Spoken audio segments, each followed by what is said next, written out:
الذي هدانا لهذا وما كنا لنهتدي لولا أن هدانا الله أشهد أن لا إله إلا الله وحده لا شريك له وأشهد أن سيدنا ونبينا محمدا عبده ورسوله لا نبي بعده اللهم صل وسلم على سيدنا محمد النور المذهب للجهل والكسل والنسيان بنوره في كل لمحة ونفس بعدد كل معلوم لك سبحانك لا علم لنا إلا ما علمتنا إنك أنت العليم الحكيم رب اشرح لي صدري ويسر لي أمري واحلل عقدة من لساني يفقه قولي وسدد لساني واهد قلبي بحق نبيك سيدنا محمد صلى الله عليه وآله وصحبه وسلم اللهم ألهمنا بها اللهم ألهمنا اللهم ألهمنا علما نفقه به أوامرك ونواهيك وارزقنا فهما نعلم به كيف نناجيك اللهم أغننا بالعلم وزينا بالحلم واكرمنا بالتقوى وجملنا بالعافية اللهم ارزقنا فهم النبيين وحفظ المرسلين وإلهام الملائكة المقربين اللهم إنا نعوذ بك من علم لا ينفع وقلب لا يخشع وعمل لا يرفع ودعاء لا يسمع برحمتك يا أرحم الراحمين ويا أكرم الأكرمين. Alhamdulillah, disyukur kehadirat Allah Subhanahu wa taala yang senantiasa memberikan kepada kita curahan rahmat dan nikmat-Nya sehingga kembali kita berkumpul di setiap malam Kamis guna melanjutkan pembahasan kita dalam kitab An-Nasaihud Diniyah wal Wasayil Imaniyah. Mudah-mudahan mengampuni pula kita Allah Subhanahu wa taala, mengampuni semua dosa-dosa kita, menghapus kesalahan-kesalahan kita, serta diberikan oleh Allah hidayah dan taufik agar kita bisa mengamalkan apa yang telah kita pelajari. Amin ya rabbal alamin. Salawat dan salam juga senantiasa kita peruntukkan buat junjungan kita Nabi besar Muhammad sallallahu alaihi wasallam, kepada semua keluarga, sahabat dan pengikut beliau hingga hari kiamat. Ma'asyiral hadirin rahimakumullah, masih membahas mengenai amar ma'ruf dan nahi anil munkar, di mana minggu lalu kita jelaskan bahwa salah satu ciri daripada ciri kita sebagai umat Nabi Muhammad SAW adalah kita melaksanakan amar ma'ruf dan nahi anil munkar. Kemudian tadi yang kita baca adalah Al-Habib Abdullah bin Alwi Al-Haddad, beliau mengatakan Allah Subhanahu wa taala tidak akan menerima uzur-uzur yang mentah atau yang dingin atau alasan-alasan yang bohong, yang mana banyak pemuda-pemuda sekarang di zaman beliau lebih kurang 400 tahun yang lalu, apalagi di zaman sekarang, Allah tidak menerima alasan-alasan yang tidak masuk akal, alasan-alasan yang bohong, dan di dalam meninggalkan amar ma'ruf dan nahi anil munkar, seperti perkataan la yuqbalu minna mahma amarna aw nahayna. Ya, orang tidak akan mendengar kami, baik kami memerintahkan atau mencegah. Ya, jika kami menjalankan amar ma'ruf nahi munkar, ya percuma, orang tidak akan mendengar kita. Ini uzurnya. Kadang-kadang kan uzur, ngapa ente tidak mau mencegah mengajak orang ke dalam kebaikan dan mencegah orang dari kemungkaran? Kalau ana negor wong misalnya atau ngajak kebaikan, enggak bakal didengar omongan ana. Ini uzur yang dibuat-buat. Allah tidak terima uzur yang semacam itu. Atau kita mengatakan, andai ana melaksanakan amar ma'ruf nahi munkar, pasti ana akan diganggu orang yang ana tidak kuat. Mungkin dengan cobaan, ya diejek orang, dipukul orang dan lain sebagainya, ana tidak bakal kuat. Jadi itulah ana tidak melaksanakan amar ma'ruf nahi munkar. Ini juga uzur atau alasan yang tidak bisa diterima. Allah tidak terima itu. Jadi maksudnya apa? Tidak ada alasan bagi kita untuk tidak melaksanakan amar ma'ruf dan nahi anil munkar. Jangan kita bikin alasan. Harus kita melaksanakan amar ma'ruf dan nahi anil munkar. Yang boleh kita tidak melaksanakan nahi munkar atau amar ma'ruf pada saat apa? Kita yakin bahwa ketika kita akan melaksanakan amar ma'ruf nahi munkar, mungkin kita akan diganggu orang, dipukul orang, Seperti misal ada orang misalnya lagi memang kelihatannya marah, ada bawa pedang pulau, lagi bebala, kita pakai, wis mayang lah kamu, hendak no kapaknya ada, kira-kira. Nah, pada saat itu istilahnya apa? Kita tidak melaksanakan amar ma'ruf nahi mungkar karena apa? Memang benar-benar yakin keadaannya tidak memungkinkan. Atau yakin bahwa apabila kita melaksanakan amar ma'ruf nahi mungkar tidak diterima. Yakin tapi bukan coba-coba atau kira-kira. Bukan masih andai, jika ini tidak diterima, ilah yang semacam itu. Udzur yang semacam itu tidak diterima. Harus yakin. Andai kita melaksanakannya atau melaksanakan amar ma'ruf nahi mungkar, bahwa kita tidak bakal diterima oleh mereka. Nah, itu baru kita boleh tidak melaksanakan amar ma'ruf nahi mungkar. Tapi pada posisi itu juga masih pilihan. Andai walaupun kita yakin, wah kalau kita melaksanakan amar ma'ruf nahi mungkar, yakin wong pasti tidak bakal nerima. Tapi fal amru wan nahyu afdalu wa aula ghaira annahu yasqutul wujub. Cuma pada saat itu masih afdal kita untuk melaksanakan amar ma'ruf nahi mungkar, tapi jatuh kewajiban kita. Artinya apa? Selain kita tahu bahwa identitas kita sebagai umat Nabi Muhammad adalah melaksanakan amar ma'ruf nahi mungkar, itu identitas kita. Juga perlu kita ketahui bahwa melakukan amar ma'ruf nahi mungkar ini wajib bagi kita. Ya, sebagaimana kita jelaskan lagi, skalanya memang berbeda. Bagi orang yang misal ilmunya mumpuni, dia bisa majelis, dia bisa ceramah, ini skalanya majelis atau ceramah. Kalau kita tidak bisa seperti itu, skalanya apa? Di rumah kita atau orang-orang yang di sekitar kita. Tapi setiap fardiyah, tiap perorangan kita umat Nabi Muhammad wajib melaksanakan amar ma'ruf nahi mungkar. Wajib hukumnya. Nah, pada saat kita yakin kalau kita melaksanakan amar ma'ruf nahi mungkar kita tidak bakal diterima, itu pun masih lebih afdol kita untuk melaksanakan amar ma'ruf nahi mungkar. Kewajiban kita sudah jatuh, berarti sudah kita laksanakan kewajiban kita. Nah, walaupun tidak nerima, ini mesti kita laksanakan. Wal ajabu anna ahadahum idza shutima aw ukhidha min malihi walau syai'an yasiran tadhiq alayhi ad-dunya walau bin sukut wala yata'allalu bi syai'in min tilka ta'allulat allati yata'allalu biha fi sukuti 'ala al-munkarat. Hal hadha muhmil aw wajhun siwa anna aradhum amwalahum 'azzu 'alayhim min dinihim wa idza salimna lahum an la yasma'u minhum idza amaru aw ankaru faman ladhi yahmilu ma'al mukhalatati ahli al-munkari wa mu'asyaratihim. Yang herannya, kata Habib Abdullah, sebagian orang ketika diajak untuk melaksanakan amar ma'ruf nahi mungkar banyak alasan. Alasannya inilah, tidak diterima lah, kaget diganggu wong lah, lagi lesu lah misalnya. Tapi kalau dia diejek orang bukan dalam ruang lingkup dakwah, bukan dalam ruang lingkup amar ma'ruf nahi mungkar, dia diejek wong, dikatai wong, malah. Atau hartanya hilang, malah ribut dia.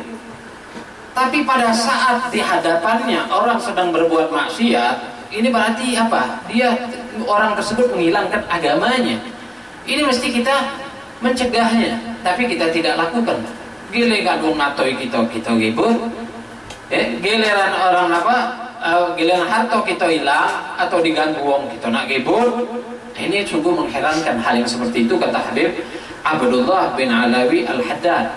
Dokati kalau misalnya diganggu wong tidak pakai alasan-alasan. Kalau dikatai wong atau duitnya hartanya hilang, tidak boleh pakai alasan-alasan. Pokoknya marah wae, pokoknya ribut wae. Tapi ketika agamanya dinodai, dia diam.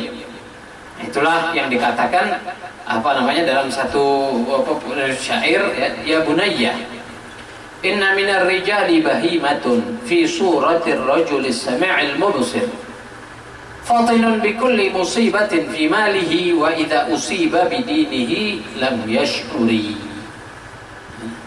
Ya bunayya, wahai anakku, Inna minar rijali bahimah. Sungguhnya banyak orang ini gambarannya, wujud aslinya dia adalah manusia, rijal, lanangnya. Fi suratir rajuli sami'il mubsir. Gambarannya dia lanang, tapi gambarannya dia manusia, tapi dia sebenarnya bahimah, hewan. Gambarannya dia manusia, wujudnya manusia, tapi sebenarnya dia adalah hewan. Kenapa disebut hewan? Fatinun bikulli musibatin fi malih. Kalau ada musibah dalam hartanya, dia cerdik. Bahkan belum dapat musibah, wong sekarang lah minteri. Wah, kita ni banyak harta, banyak kita ni ada toko, ada usaha, asuransi baik. Jadi kalau kebakaran ada nanti. Lah belum apa-apa, belum terjadi musibah lah ketakutan dulu. Minteri. Ni kalau hartanya.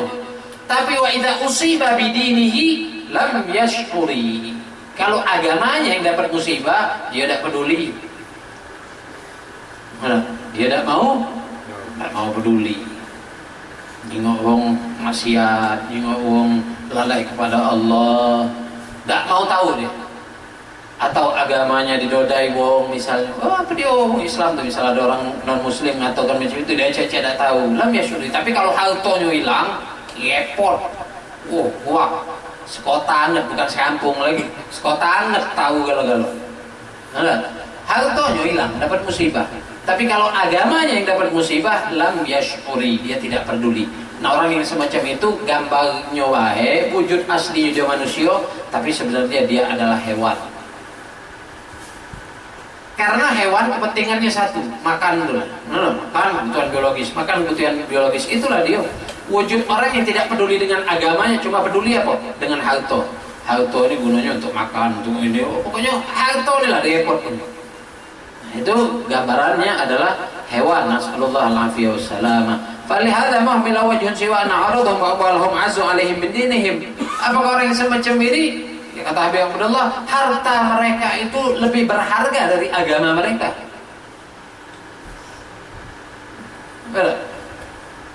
Zahirnya, kalau orang lebih mementingkan hartanya ketimbang agamanya, maka berarti dia ini lebih lebih mendahulukan hartanya ketimbang agamanya. Naudzubillah. Lebih dipentingkannya agama, tidak dipentingkannya harta, tidak ngurus agama lagi. Nah, agama murad marid, apa yang menunjang agama terserah, pokoknya tidak kata urusan. Nah, ini berarti orang ini telah lebih mementingkan harta ketimbang agama. Dan orang yang lebih mementingkan harta itu sudah Allah tunjuk ke dalam Al-Quran, tidak bakal senang hidup mereka. Orang yang mementingkan harta, cukuplah sikok cerita dalam Al-Quran ataupun dari hadis Nabi SAW mengenai Qarun. Udah cukup untuk itu. Qarun itu bukan main kayunya. Sampai harta walaupun tidak di Mesir sana, Qarun di Mesir sana. Ada sebagian mengatakan di Mesir, ada sebagian mengatakan di Palestina. Qarun itu. Tapi kalau ada harta yang ditemukan baik di Palembang nih, misalnya, masih disebut harta Qarun itulah yang hebat namanya tadi. Masih disebut mana? Saking berduit tadi hartanya.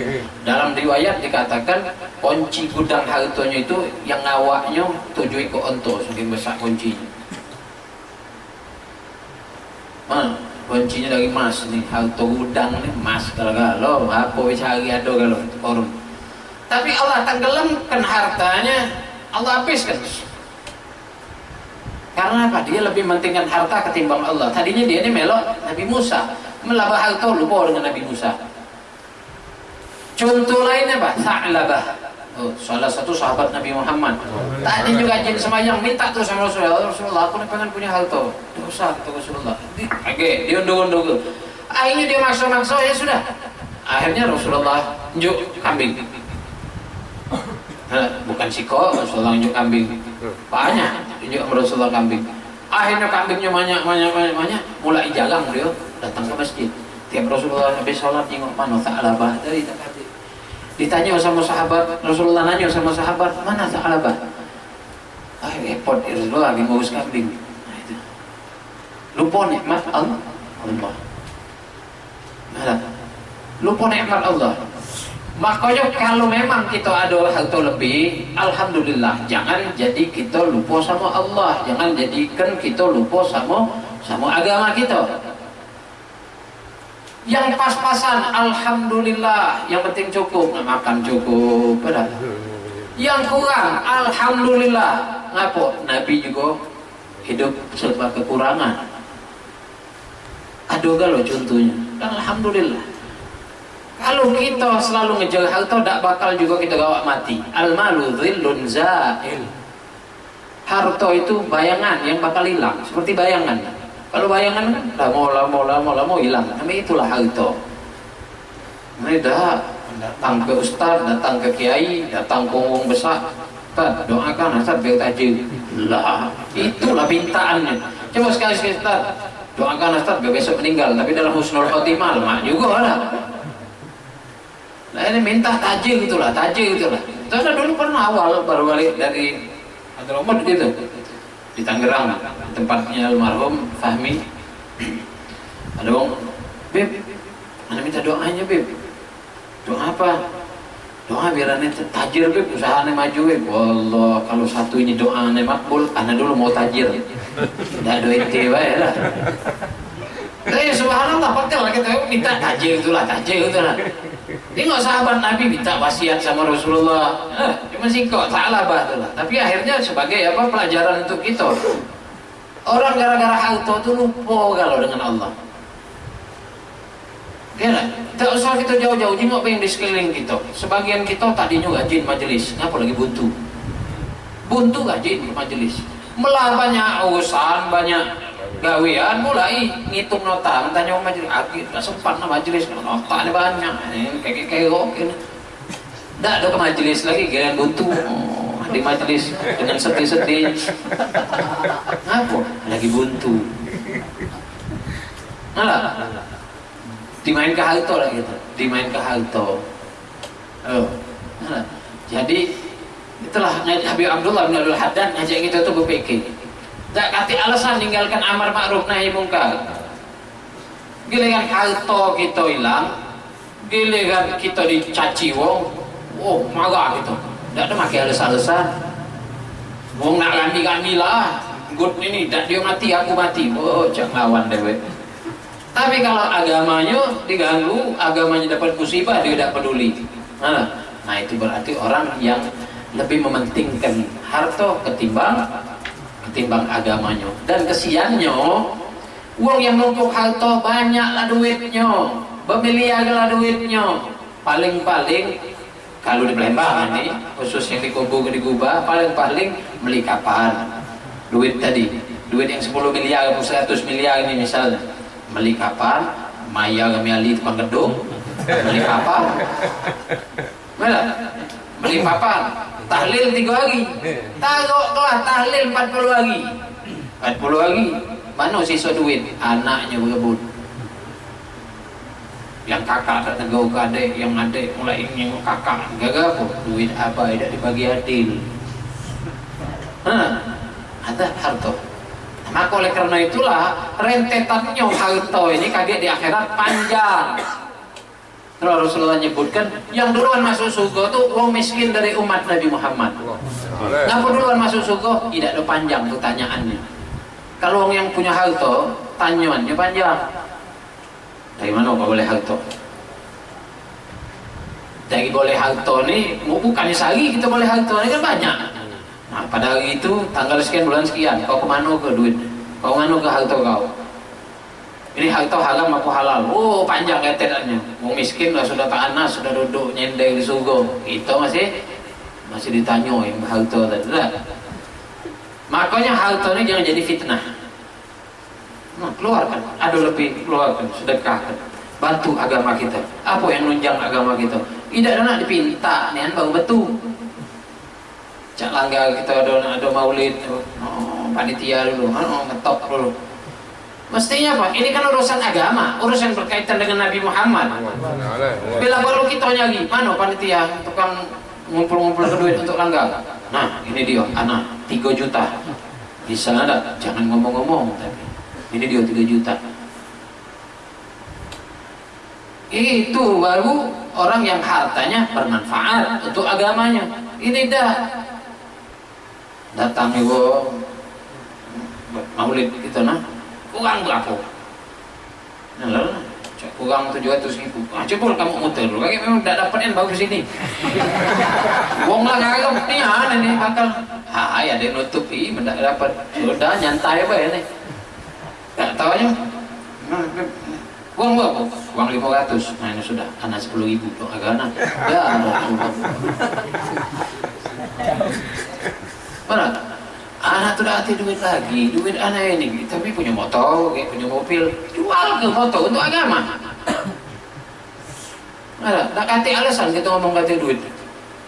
Kalau kita masih megang harta, motor itu harta. Kalau anak motor, manual ini banyak alasan. Mana? Kalau untuk agama Allah jangan banyak alasan. Allah tidak terima alasan kita tadi. Begitulah abna'uz zaman kata Habib Abdullah. Itu zaman beliau dulu macam itu kurang lebihnya. Apalagi zaman sekarang. Bangsa Habib Abdullah hidup zaman sekarang nyesek dadah Habib Abdullah. Ngajak wong amar ma'ruf nahi mungkar itu susah nih. Menjalankan amar ma'ruf nahi mungkar susah. Bagi kita di Palembang, talak kelajangan be, nganggu kita terus tegang baik. Palembang lah. Jauh daripada amar ma'ruf nahi mungkar. Ya Allah mudah-mudahan robah, insyaallah. Kita berikan hidayah pada kita semua. Allah robah, insyaallah menuju ke yang lebih baik dan lebih baik setelah kita menjalankan amar ma'ruf nahi mungkar sehingga benar-benar yang terjadi yang ada pada diri kita ciri daripada umat Nabi Muhammad SAW dan diakui Rasulullah SAW di hari kiamat kelak sebagai umat beliau. Amin ya rabbal alamin. Insyaallah nanti kita sambung lagi dan juga insyaallah minggu depan jam 8 tuh nyongol lah. Ya lah, apa dia lagi nanti belek lam-lamon. Jam 8 nyongol lah. Tadi anak sini jam 8 mau berapa? Mau 2, 3 aja. Nah, kalau baca jam 8 kita mulai, jadi tidak terlalu tidak terlalu ngacak-ngacak juga nyingok waktu kan. Sebab kita ini kalau jam 9 lain, bukan di Jawa atau di Jakarta. Makin dalu makin suara, kita makin dalu makin kecil kuat mantul.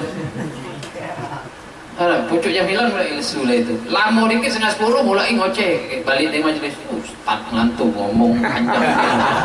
Ngantuk bukan yang senang. Ngoceh, dia oceh kayaknya Ustaz. Dia ngajar kan. Makanya di Palembang ini Ustaz yang foto. Dia oceh. Kalau luar lewat depan rumah Ustaz, tidak berani pakai motor, langsung motor. Mati kayaknya tahan. Ini Ustaz kata ini ngoceh gitu. Ada majelis tapi belakang Ustaz masih ngoceh gitu kok. Itu subhanallah. Tapi pahala Ustaz tadi banyak. Ada ngoceh tambah banyak pahalanya. Alhamdulillah makasih. Nah, insyaallah ya Allah, Allahumma shalli ala sayyidina Muhammad wa sallam Muhammad. Allahumma nas'aluka ridhaka wal jannah wa a'udzu bika min sakhatika wan nar. Allahumma habib lana al-iman zaid fi qulubina karihna al-kufra wal fusuq wal isyan waj'alna minal rasyidin. Allahumma arina al-haqqa haqqan warzuqna ittiba'ahu arina al-batila batilan warzuqna ijtinabah wa la taj'alhu mushtabihan 'alaina fanattabi' al-hawa rabbana atina fid dunya hasanah wa fil akhirati hasanah wa qina adzaban nar. Sallallahu alaihi wasallam Muhammadin wa alihi wasallam. Alhamdulillahi rabbil alamin. Allahu